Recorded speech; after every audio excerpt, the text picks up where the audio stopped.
ओम शांति।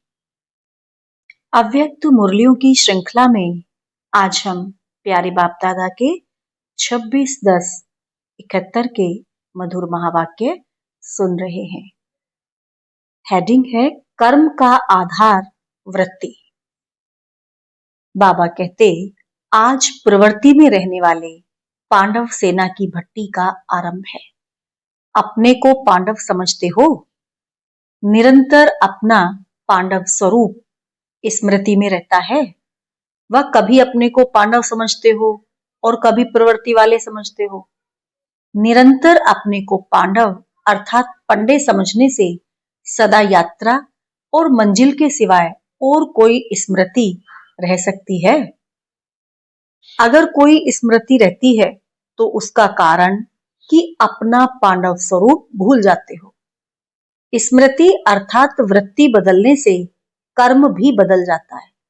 कर्म का आधार वृत्ति है। प्रवृत्ति वृत्ति से ही पवित्र अपवित्र बनती है।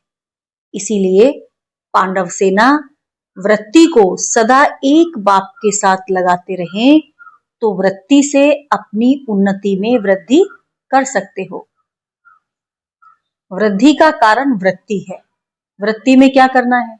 अगर वृत्ति ऊंची है तो प्रवृत्ति ऊंची रहेगी। तो वृत्ति में क्या रखें जिससे सहज वृद्धि हो जाए? वृत्ति में सदा यही याद रहे कि एक बाप दूसरा ना कोई। एक ही बाप से सर्व संबंध सर्व प्राप्ति होती है। यह सदा वृत्ति में रहने से दृष्टि में आत्मिक स्वरूप अर्थात भाई भाई की दृष्टि सदा रहेगी। जब एक बाप से सर्व संबंध की प्राप्ति की विस्मृति होती है तभी वृत्ति चंचल होती है। जब एक बाप के सिवाय दूसरा कोई संबंध ही नहीं तो वृत्ति चंचल क्यों होगी? ऊंची वृत्ति होने से चंचल वृत्ति हो नहीं सकती। ऊंची वृत्ति होने से चंचल वृत्ति हो नहीं सकती। वृत्ति को श्रेष्ठ बना दो तो प्रवृत्ति ऑटोमेटिकली श्रेष्ठ होगी। इसीलिए अपनी वृत्ति को श्रेष्ठ बनाओ तो यही प्रवृत्ति प्रगति का कारण बन जाएगी और प्रगति से गति सद्गति को सहज ही पा सकेंगे। फिर यह प्रवृत्ति गिरने का कारण नहीं होगी। तो प्रवृत्ति मार्ग में रहने वालों को प्रगति के लिए वृत्ति को ठीक करना है। फिर यह वृत्ति के चंचलता की कंप्लेन कंप्लीट हो जाएगी।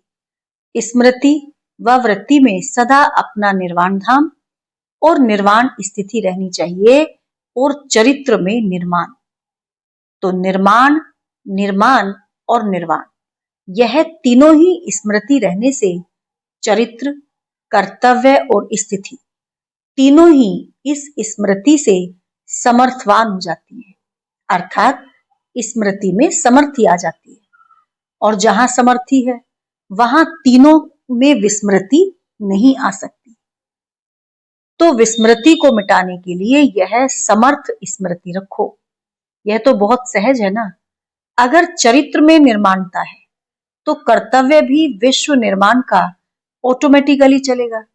निर्माणता अर्थात निरअहंकारी। तो निर्माणता में देह का अहंकार स्वतः ही खत्म हो जाता है। ऐसे निर्माण स्थिति में रहने वाला सदा निर्वाण स्थिति में स्थित होते हुए भी वाणी में आएंगे तो वाणी भी यथार्थ और पावरफुल अर्थात शक्तिशाली होगी।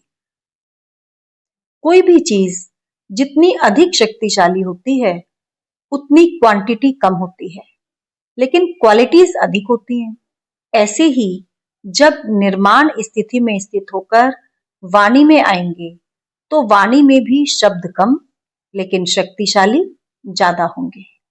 अभी विस्तार ज्यादा करना पड़ता है, लेकिन जैसे जैसे शक्तिशाली स्थिति बनाते जाएंगे तो आपके एक शब्द में हजारों शब्दों का रहस्य समाया हुआ होगा, जिससे व्यर्थ वाणी ऑटोमेटिकली समाप्त हो जाएगी। जैसे सारे ज्ञान का सार छोटे से बैज में समाया हुआ है, पूरा ही सागर इस छोटे से चित्र में सार रूप में समाया हुआ है। ऐसे आप लोगों का एक शब्द भी सर्व ज्ञान के राजों से भरा हुआ निकलेगा। तो ऐसी वाणी में भी शक्ति भरनी है। जब वृत्ति और वाणी पावरफुल हो जाएंगे तो कर्म भी सदा यथार्थ और शक्तिशाली होंगे। यहाँ बैटरी को चार्ज करने आए हो, तो बैटरी को चार्ज करने के लिए सदा अपने को विश्व निर्माण करने के इंचार्ज समझो। अगर सदा अपने को इस सृष्टि के कर्तव्य के इंचार्ज समझेंगे तो सदा बैटरी चार्ज रहेगी। इस चार्ज से अपने को विस्मृत करते हो तो तभी बैटरी डिस्चार्ज होती है। इसीलिए सदा अपने इस कर्तव्य में अपने को इंचार्ज समझो और फिर अपनी बैटरी चार्ज का बार बार चार्ट चेक करो, तो कभी भी संकल्प व कर्म में व आत्मा की स्थिति में डिस्चार्ज नहीं होंगे। फिर यह कंप्लेन कंप्लीट हो जाएगी। यह भी कंप्लेन है ना, सभी में ज्यादा यह कंप्लेन है। इसका कारण यह है, अपने को सदा ऐसे श्रेष्ठ कर्म के इंचार्ज नहीं समझते हो। जो कर्म मैं करूंगा मुझे देख अन्य करेंगे, यह तो है ही, लेकिन यह स्लोगन और गुव्य रूप में कैसे धारण करना है वह समझते हो? इस पांडवों की भट्टी के लिए यह गुव्य स्लोगन आवश्यक है। वह कौन सा? जैसे यह स्लोगन सुनाया कि जो कर्म मैं करूंगा मुझे देख और करेंगे, वैसे ही जो मुझ निमित्त बने हुए आत्मा की वृत्ति होगी वैसा वायुमंडल बनेगा। जैसी मेरी वृत्ति वैसा वायुमंडल। तो वायुमंडल को परिवर्तन में लाने वाली वृत्ति है। कर्म से वृत्ति सूक्ष्म है। अभी सिर्फ कर्म के ऊपर ध्यान नहीं देना है, लेकिन वृत्ति से वायुमंडल बनाने का इंचार्ज भी मैं हूं। वायुमंडल को सतो प्रधान कौन बनाएगा? आप सभी निमित्त हो ना। अगर यह स्लोगन सदा स्मृति में रहे तो बताओ, फिर वृत्ति चंचल होगी? बच्चा भी चंचलता कब करता है? जब फ्री होगा। तो वृत्ति भी चंचल तब होती है जब वृत्ति में इतने बड़े कार्य की स्मृति कम है। अगर कोई अति चंचल बच्चा बिजी होते भी चंचलता नहीं छोड़ता है तो उसका क्या साधन होता है? यही कंप्लेन अभी तक भी है कि वृत्ति को याद में व ज्ञान में बिजी रखने की कोशिश भी करते हैं, फिर भी चंचल हो जाती है। तो ऐसे को क्या करना है? उसके लिए जैसे चंचल बच्चे को किसी न किसी प्रकार से कोई न कोई बंधन में बांधने का प्रयत्न किया जाता है, चाहे स्थूल बंधन चाहे वाणी द्वारा, कोई न कोई प्राप्ति का आधार देकर उनको अपने स्नेह में बांधा जाता है। ऐसे बुद्धि को व संकल्प को भी कोई न कोई बंधनों में बांधना पड़ेगा। वह बंधन कौन सा? जहां भी बुद्धि जाती है उसको पहले चेक करो। चेक करने के बाद जहां संकल्प व वृत्ति जाती है उसी लौकिक व देहधारी वस्तु को परिवर्तन करते हुए इन देहधारी व लौकिक वस्तु की तुलना में अलौकिक अविनाशी वस्तु स्मृति में लाओ। जैसे कोई देहधारी में वृत्ति चंचल होती है, जिस संबंध में चंचल होती है वही संबंध का प्रैक्टिकल अनुभव अविनाशी बाप द्वारा करो। मानो प्रवृत्ति के संबंध में वृत्ति चंचल होती है, इसी संबंध का अलौकिक अनुभव सर्व संबंध निभाने वाले बाप से प्राप्त करो।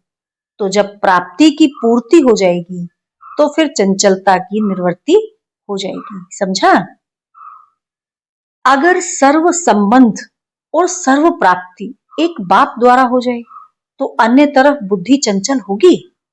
तो सर्व संबंधों से एक ही बड़े से बड़ा बंधन यही है कि अपनी चंचल वृत्ति को सर्व संबंधों के बंधन में एक बाप के साथ बांधो, तो सर्व चंचलता सहज ही समाप्त हो जाएंगी और कोई संबंध व प्राप्ति के साधन दिखाई नहीं देंगे। तो वृत्ति जाएगी कहाँ? अपने आप को ऐसे बांधो जैसे दृष्टांत प्रसिद्ध है कि सीता को लकीर के अंदर बैठने का फरमान था।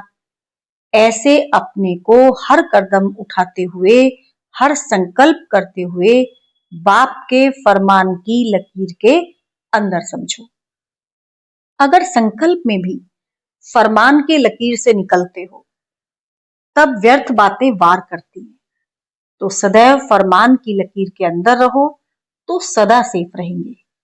कोई भी प्रकार के रावण के संस्कार वार नहीं करेंगे और ना ही समय प्रति समय अपना समय इन्हीं बातों में मिटाने के लिए व्यर्थ गवाएंगे।